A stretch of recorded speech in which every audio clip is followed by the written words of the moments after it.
A reading from the Holy Gospel according to John. Glory to you, O Lord.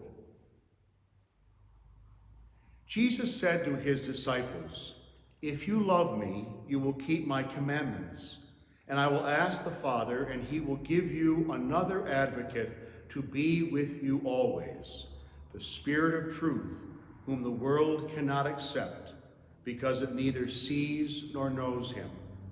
But you know him, because he remains with you and will be in you. I will not leave you orphans. I will come to you. In a little while the world will no longer see me, but you will see me, because I live and you will live. On that day you will realize that I am in the Father, and you are in me and I in you. Whoever has my commandments and observes them is the one who loves me. And whoever loves me will be loved by my Father, and I will love them and reveal myself to them." The Gospel of the Lord. Praise to you, Lord Jesus Christ.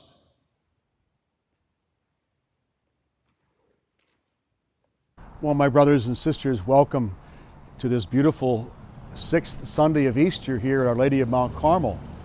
I would like you to go back a couple of weeks to that first week of May, when you might have read that Don Shula, the longtime coach of the Miami Dolphins, passed away at the age of 90. Don Shula was the winningest coach in NFL history, a very famous and honored man. But his Catholic faith was one of his greatest achievements. One of Shula's lifelong practices was attending daily Mass. And Shula said some years ago in an interview, he said, attending Mass and looking to God for guidance aren't just habits for me. He said, it makes a real difference to me when I start off each day by giving thanks and asking for help from God. Shula went to Mass every day, and he also went to Mass everywhere, wherever the team went, any city where he played, or where they had a practice, or when he had to go somewhere to receive an award, he always found a place to attend Mass. Mr. Shula's pastor, Father Sosa, said, Don Shula did not dwell on his accomplishments.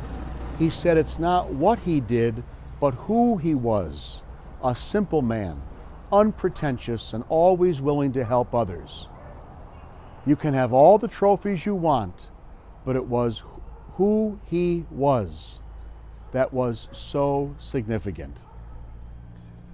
My sisters and brothers, we hear in our second reading today from 1 Peter, always be ready to give an explanation to anyone who asks you for a reason for your hope.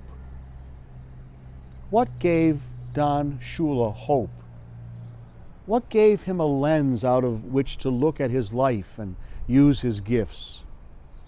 What kept him hopeful was his faith. It's always interesting to me when you see a public person who worked hard and had a sense of discipline on what kept them focused, together, and integrated.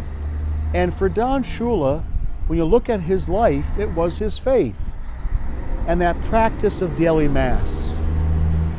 But these were also an indication, these practices that he had was an indication that there was something deeper, that no matter what a person does in life, their faith gives them a sense of connectedness to God that's not superficial and only looking to God when we need God, but make our place with God something permanent because of his commitment to us. We heard in today's gospel, if you love me, you will keep my commandments. And I will ask the Father, and he will give you another advocate to be with you always. And what does he say? I will not leave you orphans. Many of you, my brothers and sisters, have told me in the last couple months that you feel like orphans because you cannot come to Mass either during the week or on Sunday. The people have said to me, Father Jim, I need the sacrament of confession. And I say, listen, I do too. If you live with Father Seth, you need to go to confession every other day at least. You know, Bishop Bambera speaks often of the sacrifice that you are all making not being able to attend Mass, to celebrate the sacraments, to come into the churches and pray before the Blessed Sacrament, even to have some time to see your friends. And it is in these days, as our time to be away from church even gets longer, where we feel that we have lost a connection. We've lost that lifeline. And that is when we have to go back to what we heard in that second reading. As risen Christians, we are people of hope. And our reason for hope is the fact that in times of distress and pain and longing for what we used to have is to dig deep into that well of faith and hear those words, I will not leave you orphans. And if you love me, you will keep my commandments. That bond we have with the risen Jesus, my brothers and sisters, is what keeps us together now. That bond is still real. It's still the centerpiece of our life. It still keeps us focused.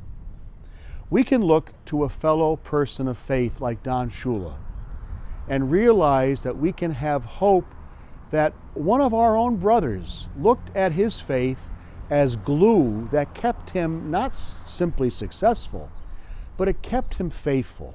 It kept him focused. It kept him integrated and even very patient during difficult days. As I mentioned before, the times we are living, we are like the Jewish people in 70 AD who lost their temple. Their mark of identity was destroyed. And did their faith die? No. Was their faith challenged and difficult? Yes, because they had no way to have a public celebration of their deep faith.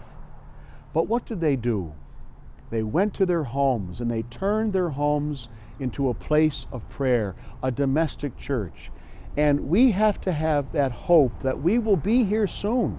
We will be able to receive the sacraments gradually and with a new commitment to be vigilant and conscious that we have faith.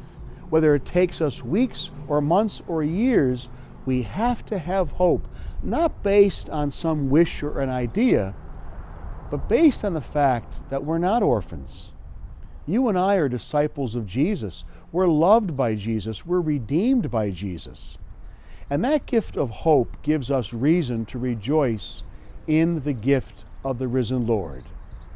My sisters and brothers, I wish you a very happy 6th Sunday of Easter. May the beauty of this spring day and the week ahead give you the strength and the hope that we all need to rejoice that the Lord will never leave us orphans and is about to send us an advocate. God bless you and have a very good week.